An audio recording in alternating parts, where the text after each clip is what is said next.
What's going on, guys? Yusuf here, Rival Yusuf, owner of Auto Cafe. I wanted to give you guys an update. Cars we sold, cars we're getting in, our lack of inventory. If you want to sell your car, exotic car, luxury car, whatever car we're buying nationwide, you can go to autocafe.com. A day in the life of independent car dealer. We got a lot of things to talk about today. So let's first get into our showrooms looking empty, which is good. Selling a lot of cars, but we need some more inventory. The auctions right now are a little bit stagnant / stale. Not a lot of good units. Hopefully that changes soon. Guy driving from Pennsylvania, followed me on social media for a long time. He's about an hour away now to pick up this beautiful 2017 Porsche 911 Carrera 4S. 113,000 miles on that one, priced really aggressively.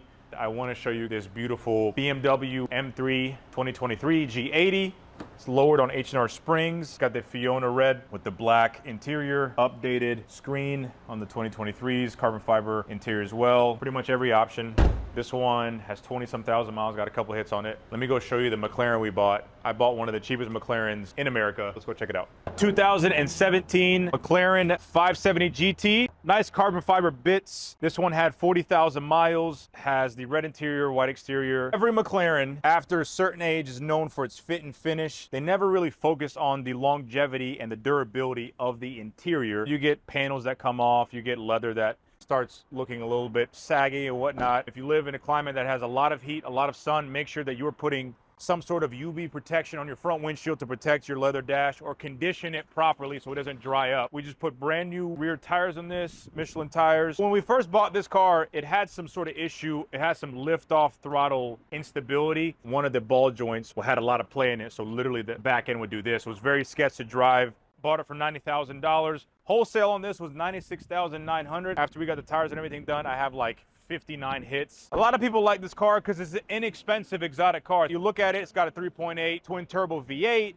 You got a double clutch transmission. It looks nice, the doors go up. For people that want to flex and stunt, and people that do want a nice experience with the car, the GT is more supple. We did an oil change, got all that done. I had done really well in Atlanta and in Charlotte selling really cheap cars. Auto Cafe, me and Drop Top Paul bought this dealership. It was an existing dealership. The previous owners were going through some things, so decided to sell it. Very analog approach they had. A lot of the inventory had to be updated. A lot of the softwares had to be implemented. Basically, build a whole new foundation and pipeline to make the dealership more sustainable for more foot traffic, better sales pipeline, and better vehicle acquisition. But I'm noticing in Miami, nobody's buying cheap cars. So I bought really aggressively priced cars, cheap luxuries, cheap Japanese, cheap German, and I'm only selling luxury / exotic vehicles. This one is a 2016 Volkswagen, 98,000 miles. I have it priced for $6,500. It is a little bit on the rougher side, but it's a good price for it. Got everything changed out, oil change, tires, brakes. Everything is up to date. I have a 2011 BMW 328i. This one has 112,000 miles. I'm asking $5,000 for it. Clean title, 4 owners.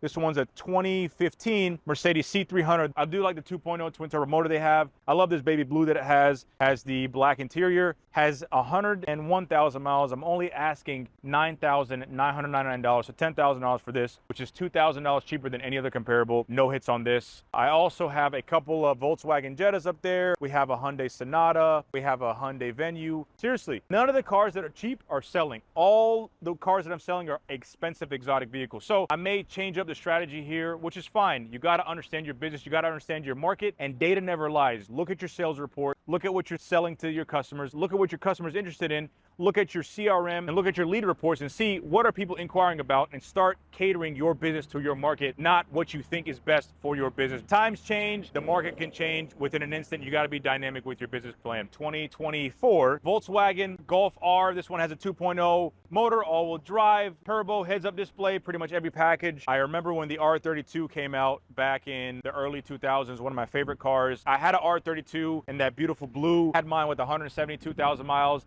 That V6 that's in the Touareg and in the VWs lasts forever. This comes with a 2.0 4-cylinder turbo. This one I have priced at $42,489, a little bit above market, but these sell really well. I have a lot of leads on it. Just got this Raptor in. I did a video on it on my last YouTube. 2020 Raptor with 30,000 miles. It's lifted. It's got light bar, sound system, 37-inch wheels. Beautiful truck. It does have one accident. If I don't sell any of these cheap cars, I'm probably just going to go ahead and take them to the auction and wholesale them and break even, maybe make some money, maybe lose some money. Speaking of losing money, a lot of people think dealers make $15,000, $20,000 on a car. And that's not the case. Franchise dealers mostly focus on back end. They'll focus on front end gross, but they'll mostly focus on back end, selling warranties, upcharging, and then bumping up your rate to make that kickback from the bank for however many years. But for independent dealers, for me, I focus on front end gross. I don't mark up interest rates, and that's something that I stay tried and true to because of all the advice I give to people. I don't want to put people in a worse predicament. If you get approved at a 10%, me bumping up the rate 2 points to get you 12%, I think it's more detrimental to you. You're paying more interest and whatnot. For me, I just want to focus on making profit on the front end, right? All of these cars right here, super cheap. If I don't sell them, I'm going to take it to the auction. Typically, a good dealer will make between 10 to 20% on a vehicle. Sometimes we make 50%. Sometimes we make 100%. It all depends on what you do, and we do lose money a lot of times. Your win rate could be between 60 to 80%. I know wholesalers and dealers win 60% of the time and lose 40% of the time. So out of 10 cars, they'll make money on 6 and lose money on 4. Even though Auto Cafe had the stigma and was a luxury car dealer, I thought bringing in some more affordable vehicles to this market would sort of increase our sales, increase our customer inflow. But unfortunately, it's just crazy to see that a lot of the people in this area are buying the luxury vehicles. A lot of the cheaper vehicles aren't selling. We have great banks to get people approved for. We have banks that do limited credit history, no credit history, bankruptcy, and people want the expensive cars. So, my channel is dedicated to giving people financial literacy, helping them purchase a vehicle, helping them understand that financial obligation or contract, going into a dealership to get financing, all around making the best decision. That way you don't get stuck in a negative equity situation. You don't get stuck in a bad situation where you need to repo, or you are picking and choosing to have something over leveraged when it comes to picking between your rent, your car payment, your insurance payment, etc. Got this beautiful 2022 Mercedes S580. It's Hyundai. We're taking to the auction. This one isn't selling as well. This 2022 Mercedes E63S. Beautiful car, has 20,000 miles. We were waiting on the bank to send the check. The check is finally cleared. It's getting picked up today, enclosed trailer. Super happy customer about that. So pricing is everything. Your image is everything. Let's go inside, read some of these customer inquiries, and then I'll kind of give you guys some updates on the market, updates on interest rates, etc. As you all know, the market is very dynamic. It goes up and down. Interest rates on vehicles are based on the Fed, based on economic factors. Let's go and see what the average used and new car interest rates are. And I tell people all the time to get the best interest rate, establish a relationship with a local credit union, because they typically 9 times out of 10 will give you the best interest rate. You may add a couple of steps to the procedure to go to a credit union, even though it may be more convenient to go to a dealership. But when you're talking between 11% for an average interest rate versus a 6 to 7% from a credit union, it's definitely worth that 3 to 5 point reduction to go to a credit union, understand your credit situation, understand your financial situation, and never put yourself in a position in the midterm and long term you may be over leveraged, you may have a lot of negative equity. And it starts with you sitting down, understanding these things, understanding these numbers, and we're gonna do that right now. Quick Google search or average interest rates on cars will give you a high-level overview of what you should expect when you're going to go buy a new or used vehicle. For instance, right now, currently the average interest rate for a new car loan is 6.73%, while the average interest rate for a used car loan is 11.87%. So almost 2 times what a new car loan is. So you have to understand at almost a 12% rate, you have to make your decision making when buying a new or used vehicle, leasing a vehicle. When you lease a vehicle, there is interest called a money factor, which is the same sort of principle. So you have to understand your money factor situation. You have to make these decisions calculated. You got to take your time to understand how much you're going to pay on interest on the loan, if you're going to exit out in 2 years, what the depreciation on the vehicle is going to be.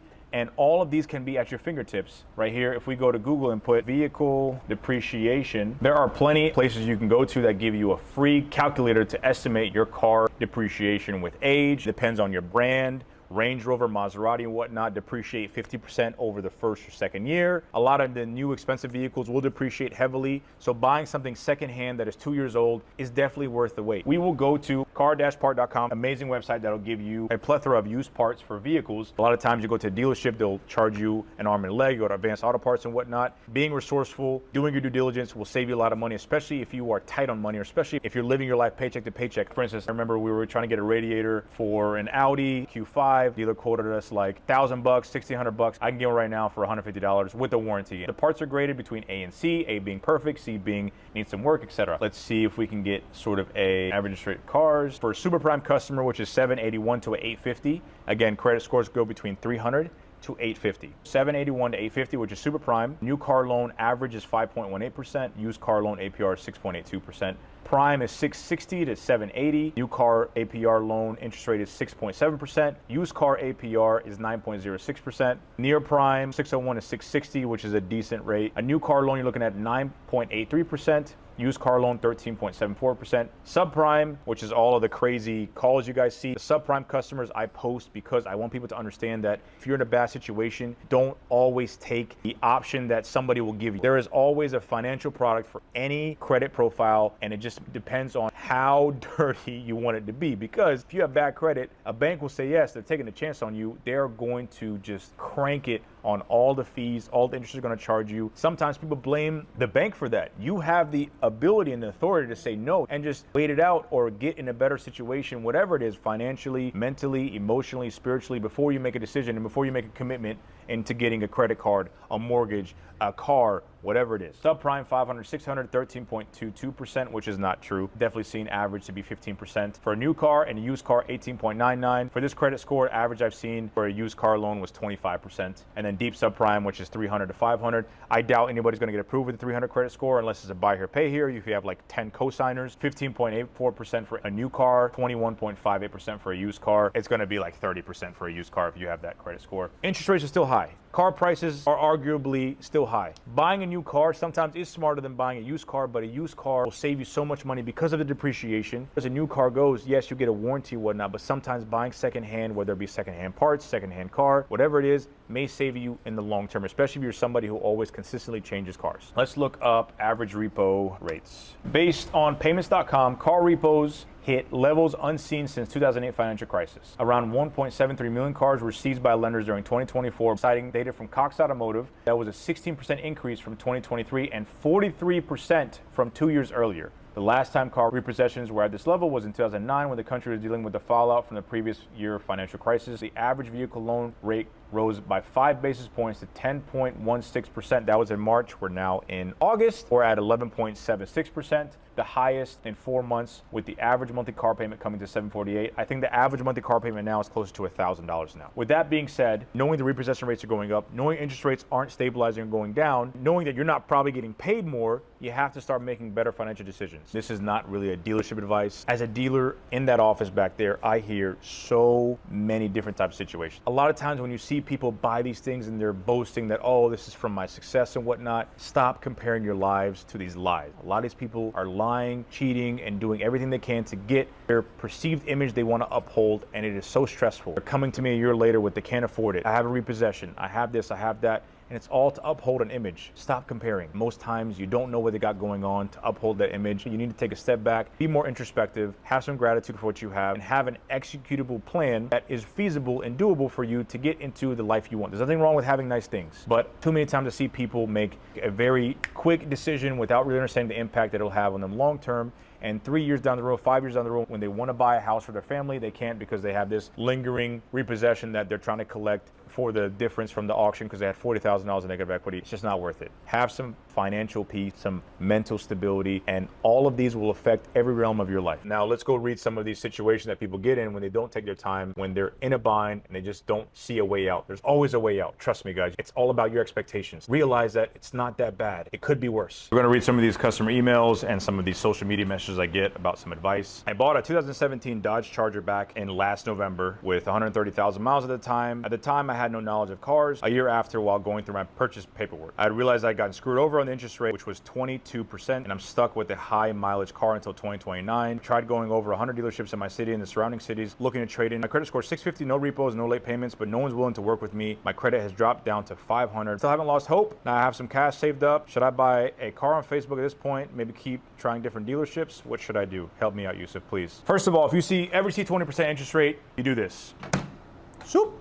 And you get up and you walk out the door. If you didn't do that and you signed up for something like that, the best thing for you to do is to mitigate your credit score getting worse. If you went from a 650 to a 500, something happened. You missed your payments, you did something wrong, and if you have $10,000 saved up, I would 100% buy a cash car and just tell the bank to come pick up that car and then work out a payment plan for the difference because they're going to collect on that difference. You can't refinance because you have a 500 credit score. You have too much negative equity. When you're refinancing a car, the bank will still only loan on vehicle value. So if they do 100% or 150% or 125% loan to value, if you have $30,000 negative equity and it's worth 20, they're not going to refinance you for the full 30. You have to pay down the equity, so it can be 125% loan to value or 100% loan to value. The best thing for you to do is to buy a cash vehicle and then just return it to the bank. If you thug it out like Paul You can be like this guy who has 700 million Subway stores. He understood that patience pays, and you don't just jump into it, which is I'm still learning from Drop Top Paul. And if you guys remember from the first video, Drop Top Paul, business owner, we bought Auto Cafe, we're rebranding, restructuring, working out all the kinks that it had for the past 2 to 3 years, and we're making it a lot better and hopefully expand into different markets. We're rocking it here, super busy, incredible for a brand new business to be doing as well as it is the first couple of months. 12 cars last month, we're on track to do 20 cars this month. I couldn't do without Yusuf. I'm looking forward to our continued growth. His interview questions, you better be prepared, all right? Because if you don't, it's click. Done. Check him out, guys. Drop Top Paul on TikTok and on Instagram. He has a specific set of skills when it comes to convertibles, right? He's been driving a lot of the cars here, giving his perspective on a 75-year-old man and how it's like to drive some of these expensive cars. 82. You're making me younger than I am. I'm sorry, yeah, 82. Check out his channel. We're gonna get back to the customer things. Let's see. Hey, Yusuf, I have a 2019 Camaro SS, 93,000 miles. I want you to buy it from me. I have $19,785 left on my loan, and I don't have any money to put down.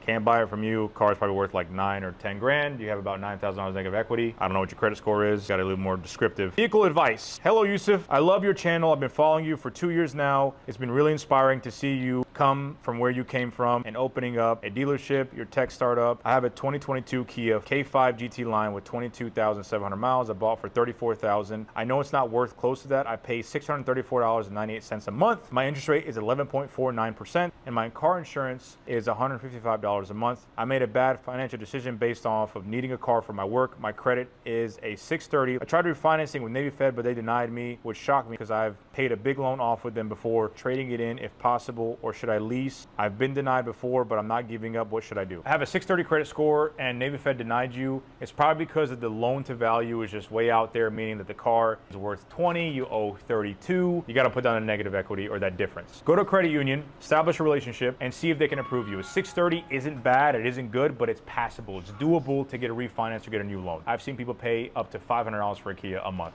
No joke. Which is why I tell people all the time to make sure you get an insurance quote before you go buy a vehicle or before you sign the paperwork on a vehicle. Once you sign that contract, 9 times out of 10, you can't unwind the deal, and now you're stuck with paying possibly a high auto loan payment. Find a credit union around you, establish a relationship, and if that doesn't work, then yes, you can lease. Just kind of play your options, but I would first find a local credit union and try to refinance on that. Anyways, guys, there's like 500 emails here. Have to get back to getting some of these cars ready. I appreciate all the love and support. Please like, share, subscribe. If you love what I do here, send some love back. Just share this video with all your friends. If you want to see all of our inventory, autocafe.com. If you want to sell me your car, I buy nationwide. Any car, exotic car, sales@autocafe.com. Send me email there. I want to appreciate all the love and support continuously. I've really truly grown, and I feel like you guys have grown with me. The journey has been amazing. Thank you guys for watching, and check us out, autocafe.com.